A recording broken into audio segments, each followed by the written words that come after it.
All right. Good morning, Councilman. Good morning. Good morning, Council Committee. Ahmed and I are going to walk through a few slides here, and then happy to take questions on the ordinance. Let's see. Is this set up full screen so I can? You have to tap it at the top. There we go. I got it. You want to make it full screen, Carrie? Yeah. Should I do this? Here we go. Good job. This is my job. So just as an intro overview, I know many of you, most of you, I think, have gotten briefed on this, so just going to try to hit the high points here.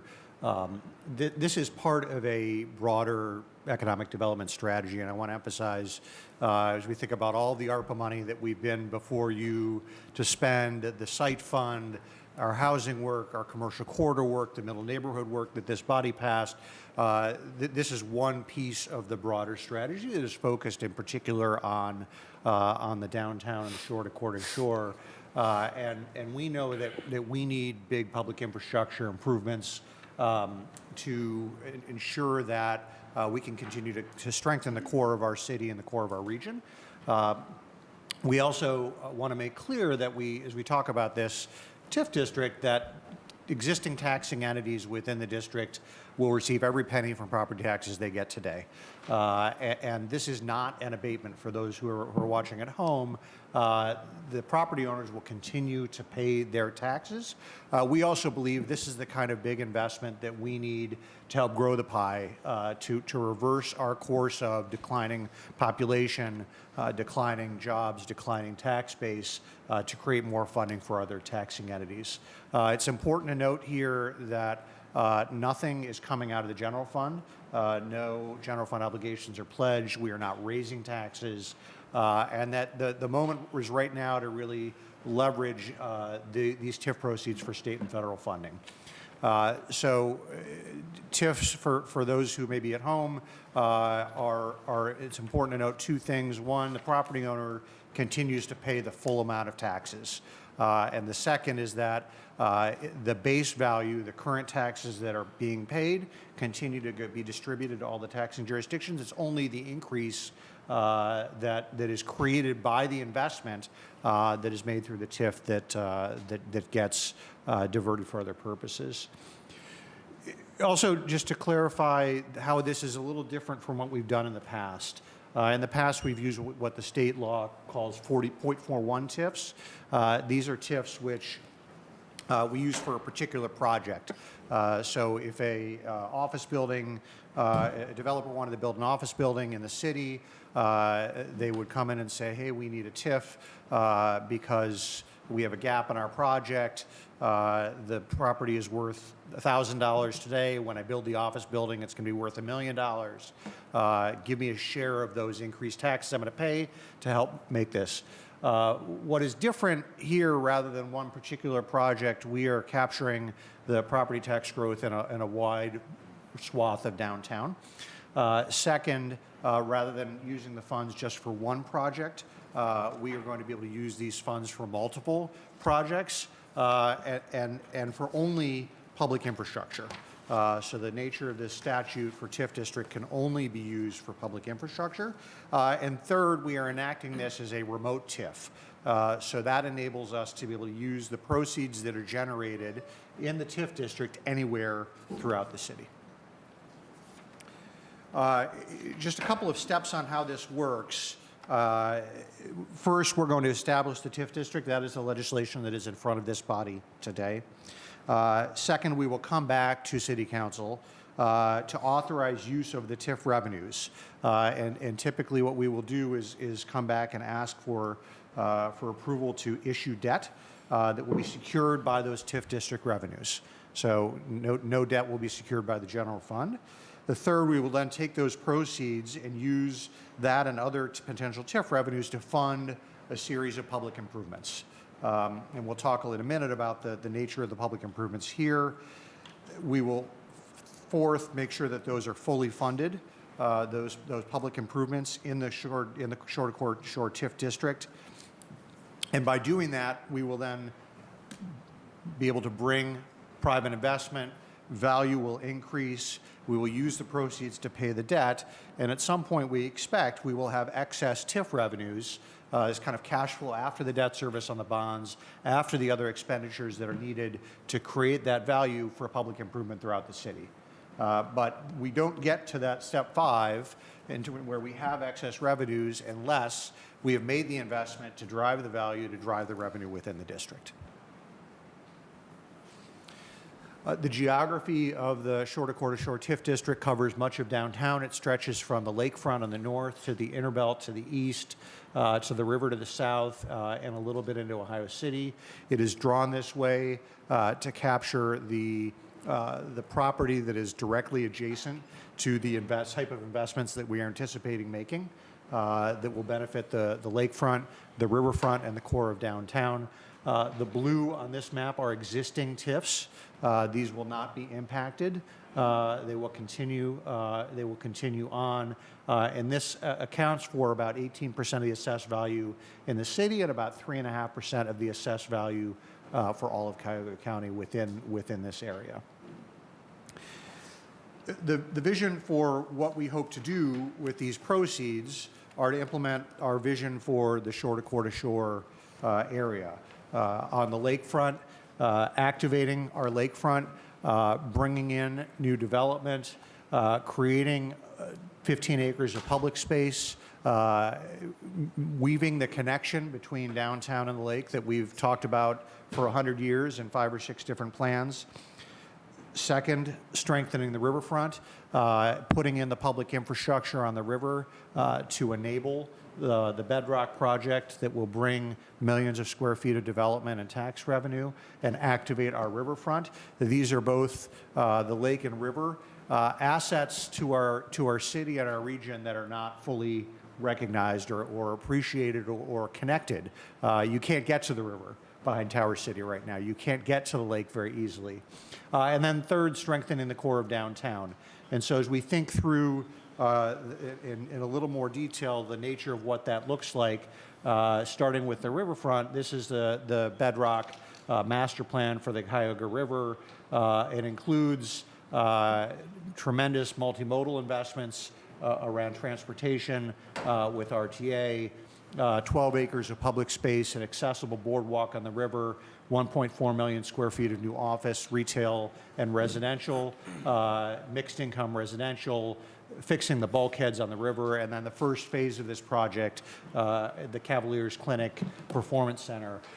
In order to enable this project, we need to invest about $400 million of public infrastructure, roads, environmental cleanup, bulkheads, public space, to get this area ready for development. That will unlock $3.1 billion of private investment and $5.6 billion of economic impact.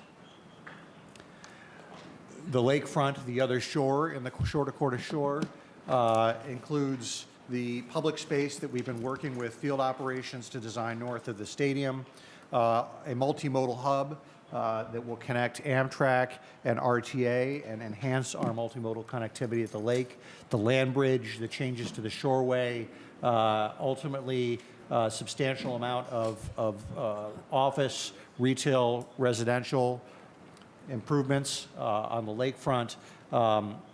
This investment, public investment of about $700 million will unlock $1.3 billion of private investment and nearly $8 billion of economic impact on the lakefront.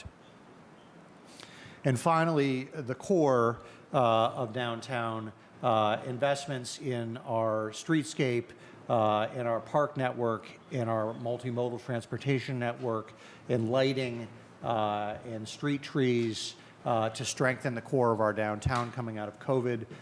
We anticipate $140 billion of public infrastructure investment, creating $1 billion of private investment and $2 billion of economic impact. And so as we think about all of these investments, why do these investments matter for our residents?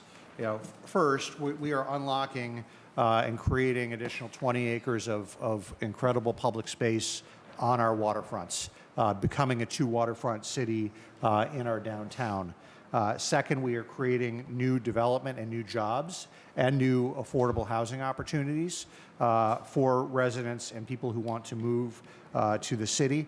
Third, this is going to increase and enhance the safety of our community by adding more density, more uses, more people, more tax dollars. And finally, we have been working very closely with community stakeholders on the planning for the lakefront, for the riverfront, making sure that these designs are designed for community benefit for people. So we are excited about the benefits that are going to come. As we move back into the study of the TIF district, we have done a tremendous amount of analysis of tax value appreciation historically. And I think the first thing that we know, and I was talking to a group of CDC directors about this yesterday, is when we make big public infrastructure investments, it drives private investment and it drives value. I came here from Midtown Cleveland, where I was privileged to serve as the executive director.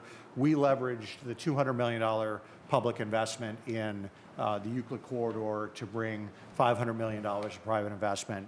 If you've been through the Euclid Corridor, you've seen the type of community investment that has come. Dave's Market, University Hospitals Healthcare, the Cleveland Foundation building, a lot of these type of assets that would not be there without that public infrastructure investment. Similarly, in Detroit Shoreway, the investment that Metroparks made in Edgewater Park not only drove annual appreciation and property value 8.2% over the last 12 years, but stimulated over $300 million of private investment in that area from that public infrastructure investment. And finally, on Opportunity Corridor, we are starting to see that property value growth. And so right now within that TIF district boundary, we've seen about 3% annual increase. We believe that we will achieve higher than that when we have looked at what other cities have seen. In Detroit in particular, with the type of investments that Bedrock has made in downtown Detroit, they've seen annual increases of about 20%. And that, again, that increase is critical in creating the flow of dollars that we can use to generate and pay for the improvements.